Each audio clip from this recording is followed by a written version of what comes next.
What is going on, guys? It is Wrestlelamia here, back with some more news. Join us now as we look at the wildest news stories and rumors you need to know, including great news from JR, Liv Morgan tells the truth, a two-time Hall of Famer is ready to return, what's really going on with Veer Mahaan, Goldberg needs surgery, a young wrestler passes away at only age 33, and much more. Be sure to subscribe and hit that notification bell for daily wrestling videos and follow us on Facebook for exclusive lists. Now let's see the intro and get straight into our first story.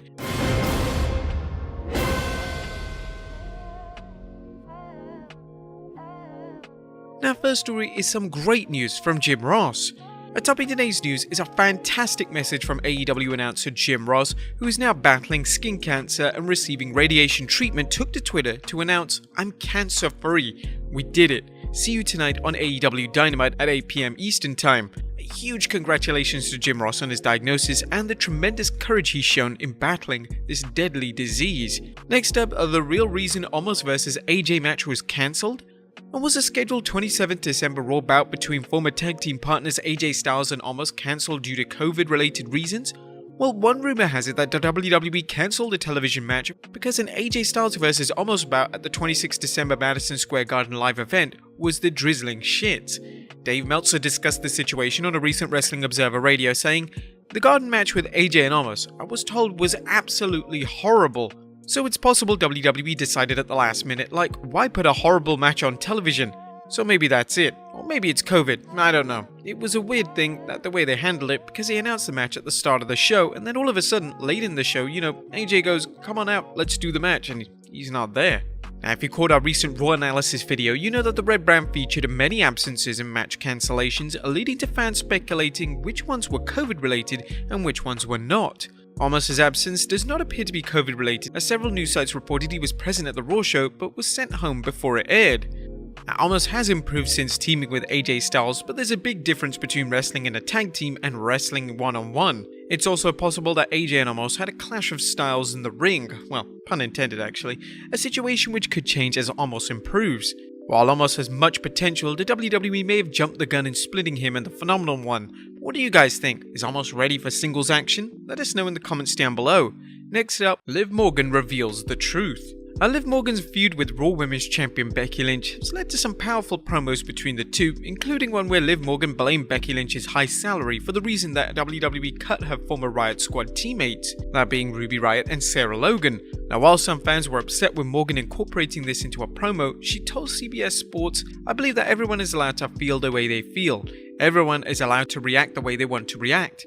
I knew what I was saying might have been a little bit touchy just because it's a sensitive topic. That's my truth and that's how I felt. My friends reached out to me afterwards and let me know how awesome they thought it was and how proud they were. I felt okay with it because I felt like I was defending their honor.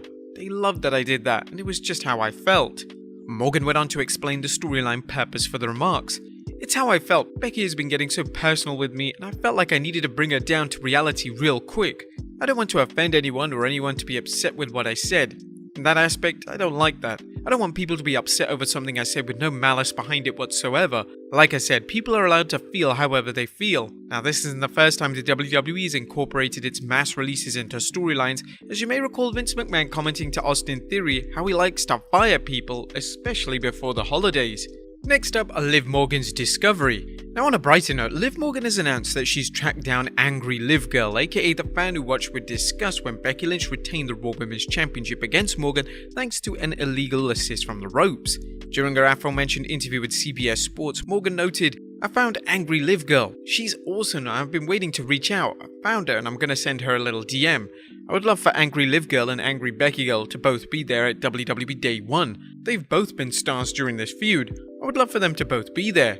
Now, while we aren't saying Angry Liv Girl is a work, you can never rule out a wrestling promotion trying to capitalize on a past angle such as Angry Miz Girl. Do you guys think this was a genuine moment or a manufactured one? Let us know in the comments down below. Next time, a two-time Hall of Famer ready to return. As great news for fans of WWE superstar X-Pac, aka Sean Waltman, as the two-time WWE Hall of Famer appeared on the bump to inform his fans, "It's going great. My surgeon gave me the go-ahead. I've just got the green light to get back into the ring. I'm just going to get into better and better shape. I'll be ring ready beginning of the next year in case my phone rings. Andrew Raven speculated on Waltman's comments, speculating he might show up at the 2022 Royal Rumble. Waltman has discussed wanting to return for at least one more match, but he's been dealing with various problems pertaining to his ACL, MCL, and meniscus. Next up, Goldberg needs surgery. A WWE Hall of Famer Bill Goldberg recently revealed he needs shoulder surgery, but don't expect Big Bad Bill to get it anytime soon. Goldberg recently spoke with Pat McAfee on the SmackDown color commentators The Pat McAfee Show, disclosing, "I feel pretty good. I won't tell everybody on national radio or television that my shoulder has been destroyed for the last 3 years, 5 years, 8 years, and I need surgery. I'll get it when I'm done. I'll get it when I'm finished. If Vince McMahon calls me tomorrow morning and says, 'Goldberg, we need you in a month,' what am I going to do if I get surgery? I'll get it done when it's time." Goldberg reiterated that he has one match left on his WWE contract, as he worked one of the best matches of his career at this year's Crown Jewel when he battled Bobby Lashley, proving he still has something to offer in the ring. Could that lead to a new deal, or will Goldberg's next match be a retirement match? Next up, what's really going on with WWE's Veer Mahaan? Now here's an update for fans wondering if anything is going on with Veer Mahaan, the superstar whose coming soon hype videos have quickly become one of the IWC's favourite memes. Veer, whose hype videos began last October, seems to be circling the drain, and Wrestling Inc.'s Mark Middleton has reported that Mahaan's creative direction is unknown. There's no word on if WWE officials have decided on a creative direction for Veer since then, but Fightful Select adds that the WWE sources are self-aware of the comedic nature behind stretching the re-debut out for this long. Anyone who questions why critics blast the WWE's anemic storylines and ability to create compelling characters need look no further than Veer Mahaan, whose so-called push is nothing short of a magma hot mess. Next up, a WWE champion gushes with praise for Vince McMahon. And while some past WWE stars aren't fans of Vince McMahon, former WWF champion superstar Billy Graham is gushing with praise for the WWE Kingpin, at least this week. Graham, whose love-hate relationship with Vince McMahon is well documented, took to Facebook to say thanks. WWE Nostalgia Agreement, hello fans everywhere. This is an official statement by me to inform everyone that I've signed a 5-year nostalgia contract with the WWE. I of course cannot discuss the details of my contract. I want to personally thank Vince McMahon for offering this opportunity to me, and I hope that it will be profitable for the WWE and for myself. Graham has spoken out against the WWE on several notable occasions, including the early 90s when he claimed the WWF forced him to use steroids, and in 2010 he criticized Linda McMahon's campaign for the Senate. Fans of WWE superstars with too much time on social media may also recall Graham selling his WWE Hall of Fame ring on eBay, reportedly to pay medical bills, and the superstar asking to be taken out of the WWE Hall of Fame after Abdullah the Butcher was inducted. Next up, WWE bids bye-bye to a belt. Now, the WWE has confirmed that the Cruiserweight Championship will soon be a thing of the past, as current Cruiserweight Champion Roderick Strong squares off against North American Champion Carmelo Hayes in a title unification match at NXT New Year's Evil. And finally, a young indie wrestler dies at the age of only 33. Unfortunately, sad news to report, as independent wrestler Marcus Crane has died at the young age of 33. Crane was known on the US indie circuit for his work as a deathmatch wrestler as well as appearances in Japan. In 2019, doctors made a disturbing discovery after Crane was injured. According to the UK Mirror, former Game Changer wrestling star Crane suffered a traumatic brain injury in 2019 after doctors discovered he had an infection eroding his skull and leaking into his brain. A portion of his skull was subsequently removed to allow treatment to take place, and he appeared to make a recovery. It is of yet unclear whether the injury was a factor into his death.